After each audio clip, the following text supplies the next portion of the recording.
Eita ferro. Oi gente, tudo bom? Beleza? Professor Austin aí mais uma vez, viajando na maionese, trazendo algumas dicas para vocês para a nossa prova do Enem, que acontece agora 2016, no nosso final de semana seguinte, dias 5 e 6. Tranquilo? Atenção, por favor, sobre o fenômeno de globalização.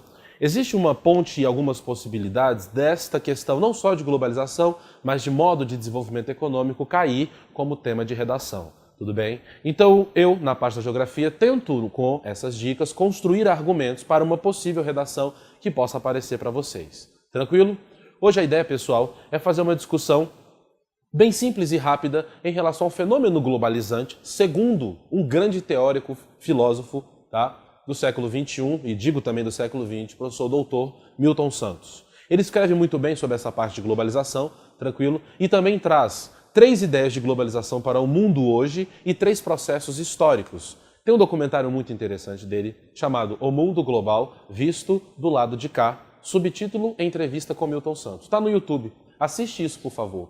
Segundo ele, pessoal, nós temos um histórico de globalização. O primeiro fenômeno globalizante com a expansão das navegações, ou seja, mercantilismo, século XVI. Segundo fenômeno globalizante acontece no século XVIII. E o que rola no século XVIII é o fenômeno da Revolução Industrial, na Europa, obviamente. Então isso vai trazer o capitalismo industrial. Quando você analisa os dois contextos, tanto de mercantilismo quanto de Revolução Industrial, o que você percebe? Uma interdependência. Esta palavra é o conceito básico de globalização. Eu diria até 2. Interdependência econômica. Então, quando você tem a expansão da Europa sobre a América, por exemplo, havia uma dependência. Portugal dependia do Brasil para ter pau-brasil, ouro, café. No outro momento histórico, você nota também que há um processo de dependência no modelo capitalista industrial. Não só a América, mas também a África. Isso vai estabelecer o contexto? Muito bem, pessoal. Vocês estão estudando. Gostei da resposta em couro carolosa. Estabelece o contexto de neoliberalismo. Este neoliberalismo traz uma nova expansão, uma nova corrida europeia para dentro da África e assista um vídeo nosso falando sobre o processo de descolonização da África. Tranquilo? Terceiro fenômeno globalizante, segundo Milton Santos, é a Revolução Tecnocientífica Informacional, também conhecida como Terceira Revolução Industrial. Tranquilo? Você deve estar se perguntando, e cadê a Segunda Revolução Industrial? Você pulou, professor? Não, é que no modelo de Segunda Revolução Industrial você tem apenas uma reafirmação e mudanças de algumas características em relação à primeira. Tranquilo? Mas a terceira, pessoal, ela é fundamental. Qual é a base desta Revolução Industrial? Ela começa em 45. É uma característica de Guerra Fria. Tranquilo? Porém, o corpo vai expandir para o mundo a concentração dessas inovações tecnológicas anos 70, tudo bem? Obviamente concentrado no processo dos Estados Unidos, visto que, em Guerra Fria, nós não temos essa globalização mundializada, ela era dividida no bipolarismo. Vamos fazer algumas anotaçõezinhas em relação a esses 3 processos de globalização? Olha só, esta globalização contemporânea que eu estou trabalhando é a globalização a partir de 1991. Professor doutor Milton Santos, infelizmente falecido, trabalha no seu livro Por uma Outra Globalização este conceito. Eu, professor Washington Cândido Neto, vou trazer essas dicas bem rápidas e simples para vocês. Tranquilo? Pessoal, qualquer dúvida é só levantar a mão, ok? Então vamos lá. Histórico de globalização. Olha a palavrinha, consumismo, consumismo, consumismo, consumismo, consumismo.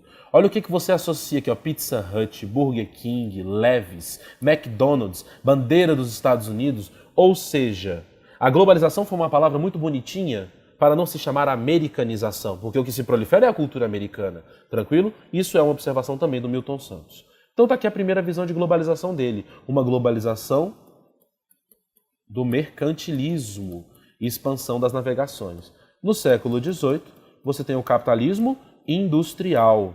E, no século XX, nós falamos da Terceira Revolução Industrial, também conhecida como Tecnocientífica Informacional. E nesta globalização tecnocientífica informacional, você vai ter uma categorização de espalhamento no mundo da globalização, só que de forma desigual. Segundo o professor Demetrio Magnoli e algumas análises de Vicentini e do próprio Milton Santos. Principais características da globalização: ela aumenta os conflitos. Engraçado, né? A globalização pregava algo diferente. Também aumenta, pessoal, o contexto, tudo bem?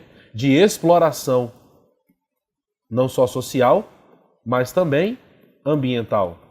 Tá? Então essa ideia de que a globalização diminui a desigualdade social, isso é mentira. Na verdade, ela aumenta, tudo bem? A desigualdade social. Isso não é fala minha, é do professor Milton Santos, Demetrio Magnoli também citam essas questões. Tá? É interessante também você perceber, pessoal, olha essa imagem que eu trouxe. Aqui nós temos as principais rotas, né, de voos no mundo e zonas iluminadas. Olha o que você percebe. Aqui eu tenho os Estados Unidos. Tudo bem? Aqui Europa Ocidental. Esta é a Índia. Aqui é a Zona Econômica Especial Chinesa. Estes são os principais pontos de desenvolvimento no mundo. Agora eu te pergunto, Índia é país desenvolvido? Não. China é país desenvolvido? Também não. Esses dois países crescem por uma forte exploração estabelecida pelas multinacionais europeias e principalmente estadunidense. Quem são os principais investidores da China, Estados Unidos e Japão? Olha a Austrália também. Mas aqui nós falamos de um país desenvolvido. Então você percebe que há uma diferença de desenvolvimento. Tranquilo?